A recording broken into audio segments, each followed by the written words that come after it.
I am not a animal hater but I respect human life too. कुत्ते food chain को balance करते हैं, तो आर्टिफिशियली अगर उनकी पॉपुलेशन को ही हटा दिया जाए तो वो ऑफ कोर्स इकोलॉजी अनबैलेंस हो जाएगा। सबसे बड़ा सवाल, जगह कहाँ है? Where are shelters? I read it out for you कि Delhi has no dedicated dog shelters, only 20 sterilization centers with a combined capacity to operate on about 2,500 dogs। और दिल्ली में कुत्तों की संख्या 8 से 10 लाख के बीच में है। अब डेडलाइन 8 हफ्तों की है, मतलब हर दिन 18,000 कुत्ते पकड़ने पड़ेंगे और उनको वैक्सीनेट भी करना पड़ेगा। जितने कुत्तों की पॉपुलेशन है उस हिसाब से 2,000 से ज्यादा शेल्टर्स होने चाहिए। साइड डॉग लवर्स आ गए हैं तो दूसरी साइड ह्यूमन सेफ्टी की बात आ गई है। क्या हो रहा है?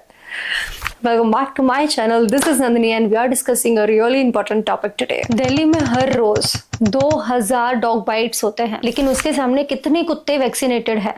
50% भी नहीं। तो सुप्रीम कोर्ट का ऑर्डर है कि दिल्ली में जितने भी स्ट्रे डॉग्स हैं, यानी जितने भी स्ट्रीट डॉग्स हैं, उसको हटा के एक शेल्टर में शिफ्ट करना है। और आने वाले अगले 1 साल में गवर्नमेंट का ये कहना है कि पूरे देश के स्ट्रीट डॉग्स को वैक्सीनेट और स्टेरिलाइज कर देगा। ये सब डॉग्स पे अप्लाई होगा even if the dog is sterilised. और सबसे बड़ी बात तो ये है कि एक बार उनको शेल्टर में ले जाया गया, उसके बाद उनको रिलीज नहीं करना है। AWBI गाइडलाइंस कहता है कि एक कुत्ते को 15 से 20 स्क्वायर फीट की जगह रहती है फॉर बेसिक कंफर्ट। और ये भी सच है कि इंडिया में कुत्तों की पॉपुलेशन फास्टेस्ट ग्रोइंग पॉपुलेशन है and we all are aware कि overcrowding and poor conditions हो सकते हैं आगे जाके। कुत्ते को वैक्सीनेट और स्टेरिलाइज करने में 2 से 4 घंटे लग जाते हैं। लाखों कुत्तों का रोज का खाना, उनकी रोज की दवाई, इतने डॉग कैचर्स कहाँ से आएंगे और उनका ट्रैक कैसे रखेंगे? पुरानी उनकी पकड़ नसबंदी और छोड़ो वाली नीति थी जिसने काम नहीं किया है। ट्रांसपोर्ट, डॉक्टर, वैक्सीन, स्टाफ, बड़ी बिल्डिंग्स, CCTV सब चाहिए होगा और इसके लिए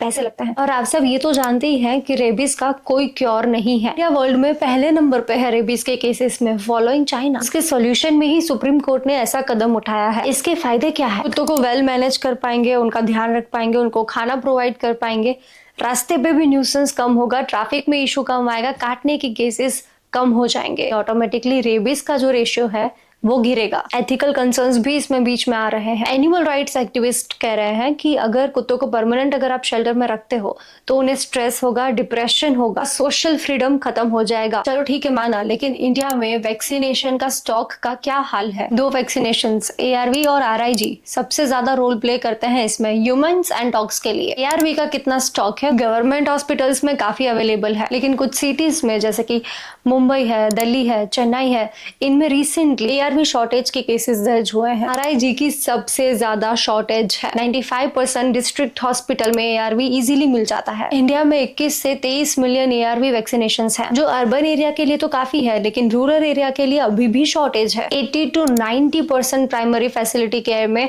RIG अवेलेबल ही नहीं है। और ये एक बहुत इंपॉर्टेंट ट्रीटमेंट होता है सीरियस बाइट्स में। और स्पेशली RIG वैक्सीनेशन जो है वो सिर्फ 20% प्लेसेस पे मिल रहा है और सप्लाई उतना ही लिमिटेड है रूरल एरियाज में और रिमोट एरियाज में। एक और सवाल आपके मन में आएगा कि अगर कुत्ता वैक्सीनेटेड है तो फिर क्या हमें रेबीज हो सकता है उसके काटने पे?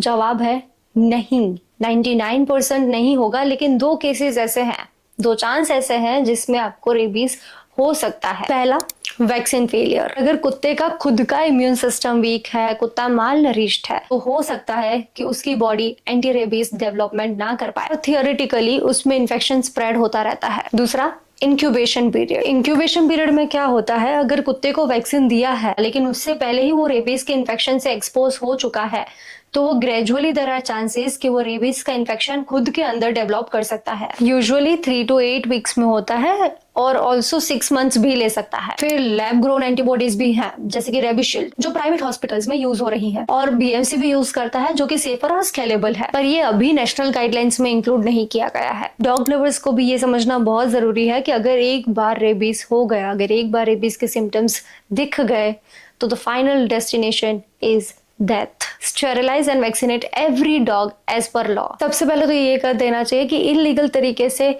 जो भी कुत्तों को बेच रहे हैं वो बंद कर दो। शेल्टर्स से अडॉप्ट करो, स्ट्रीट से डॉग अडॉप्ट करो, keep it transparent and accountable. सभी कुत्तों को शेल्टर में बंद कर दोगे तो नेचुरल अर्बन इकोलॉजी डिस्टर्ब हो जाएगी। कुत्ते नहीं होंगे तो चूहे की पॉपुलेशन उतनी ही तेजी से बढ़ती हुई दिखेगी आपको, which is again not safe. वहीं लखनऊ यूनिवर्सिटी के छात्रों ने freedom is the basic rights के नारे लगाए हैं, even for the dogs. Ahmedabad और दिल्ली में भी प्रोटेस्ट हुए हैं। एक साइड पब्लिक सेफ्टी है तो दूसरी साइड स्टेट रिस्पॉन्सिबिलिटी है तो तीसरी साइड एनिमल राइट्स है। खैर सबसे बेटर यही होगा कि अभी टेम्पररी बेस पे उनको शेल्टर में ले जाया जाए, उनको वैक्सीनेट किया जाए, नसबंदी किया जाए। दूसरा वो लोग क्या कर सकते हैं कि हॉटस्पॉट मैपिंग, मतलब जहां पे काटने की केसेस सबसे ज्यादा है उस एरिया में तगड़ा वैक्सीनेशन, 24/7 हेल्पलाइन, स्कूल में बच्चों को लेसन देना कि कुत्तों को छेड़ना नहीं है, उनको मारना नहीं है, अगर कुत्ता काटे तो क्या करना चाहिए, पानी और सोप से उसको धोना है, उस एरिया को, उस वुंड को धोना है। लोगों को उसके बारे में जानकारी ही नहीं है, इसकी वजह से केसेस बढ़ते हैं। आप मुझे बताइए इस केस में गवर्नमेंट क्या कर सकती है, आपके क्या ओपिनियंस है इन द कॉमेंट सेक्शन। हम ऐसे ही इंपॉर्टेंट टॉपिक्स के साथ मिलते रहेंगे, तब तक के लिए